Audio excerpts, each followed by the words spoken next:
एक छोटा सा गांव था जहां रमेश, एक गरीब कुम्हार, अपनी मेहनत और लगन से मिट्टी के बर्तनों को आकार देता था। उसकी जिंदगी सादगी से भरी थी, मगर पैसे की तंगी हमेशा उसका पीछा करती थी। दिन में 2 वक्त का खाना भी उसके लिए किसी वरदान से कम नहीं था। फिर भी रमेश का दिल इतना बड़ा था कि वो हर हाल में मुस्कुराता रहता। उसके साथ उसका 18 साल का बेटा गोविंद रहता था। गोविंद की हर सवाल भरी नजरें दुनिया को नए रंगों में देखती थीं। उनके जीवन में एक तीसरा साथी था, चंदन, एक सफेद घोड़ा जिसकी बुद्धिमानी और फुर्ती देखकर हर कोई हैरान रह जाता था। चंदन कोई साधारण घोड़ा नहीं था। उसकी आंखों में एक गहरी समझ थी, मानो वो रमेश और गोविंद के दुख सुख को दिल से महसूस करता हो।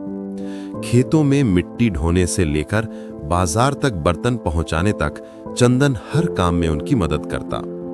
रमेश अक्सर रात के धुंधलके में चंदन के माथे पर हाथ फेरते हुए कहता, तू तो मेरा तीसरा बेटा है। गोविंद भी चंदन को अपने भाई सा प्यार करता। चंदन के बिना उनका घर अधूरा सा लगता था। एक दिन गांव में एक अमीर व्यापारी सेठ बलराम आया। उसकी नजर चंदन पर पड़ी और वो ठगा सा रह गया। उसने अपनी भारी आवाज में रमेश से कहा, ऐसा घोड़ा तो मैंने जिंदगी में नहीं देखा। इसे मुझे बेच दो, मैं तुम्हें सोने चांदी से लाद दूंगा।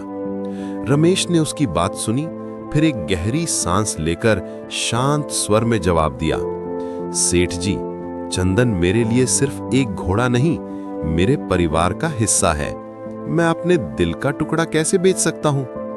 सेठ बलराम ने हंसी उड़ाई और गांव वालों ने भी रमेश को पागल कहना शुरू कर दिया। इतना बड़ा मौका ठुकरा दिया। कुछ ने कहा रमेश की अकल पर पत्थर पड़ गए हैं। कुछ दिन बाद एक सुबह रमेश और गोविंद का दिल तब टूट गया जब उन्होंने देखा कि चंदन का अस्तबल खाली था। चंदन गायब था।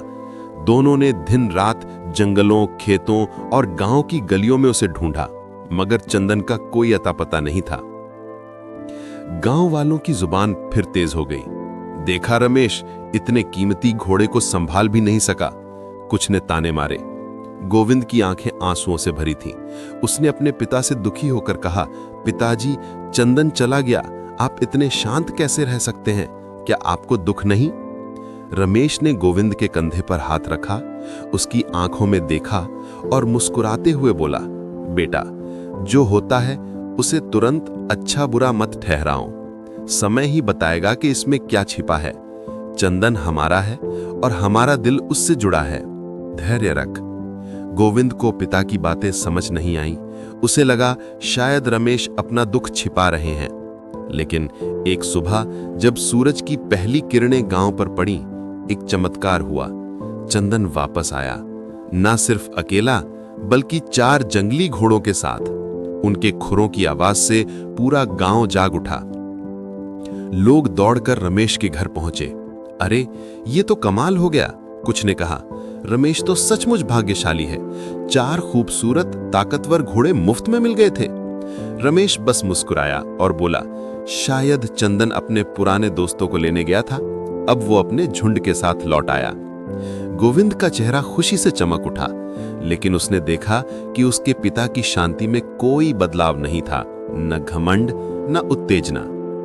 गोविंद ने जंगली घोड़ों को प्रशिक्षित करना शुरू किया। वो हर दिन उनके साथ समय बिताता, उनकी हर हरकत को समझने की कोशिश करता। लेकिन एक दिन एक जंगली घोड़ा बेकाबू हो गया और गोविंद को जोर से जमीन पर पटक दिया। उसका पैर बुरी तरह टूट गया। दर्द से कराहते हुए गोविंद बिस्तर पर पड़ा था। गांव वालों ने ताने शुरू कर दिए, ये घोड़े लाए भी तो क्या, रमेश की किस्मत तो खराब ही है। गोविंद ने आंसुओं भरी आंखों से कहा, पिताजी, अब तो सचमुच बुरा हुआ, मैं शायद कभी चल नहीं पाऊंगा। रमेश ने बेटे का माथा सहलाया और प्यार भरे लहजे में बोला, बेटा, धैर्य रख, समय सब सिखाता है। जो दिखता है वही सच नहीं होता। कुछ हफ्तों बाद देश में युद्ध की आग भड़क उठी। गांव के सभी युवा पुरुषों को जबरन सेना में भेजा जाने लगा, मगर गोविंद अपने टूटे पैर की वजह से घर पर ही रह गया। युद्ध की भयावहता ऐसी थी कि कई युवा कभी वापस नहीं लौटे। रमेश ने एक शाम गोविंद के पास बैठकर कहा, देखा बेटा, चंदन का चले जाना हमें बुरा लगा था, लेकिन उसने हमें 4 और घोड़े दिए। तुम्हारा पैर टूटना दुखद था, लेकिन उसी ने तुम्हें युद्ध की आग से बचा लिया। उसकी आवाज में गहरा विश्वास था। जिंदगी में अच्छा बुरा कुछ भी स्थायी नहीं, हर घटना कुछ सिखाती है।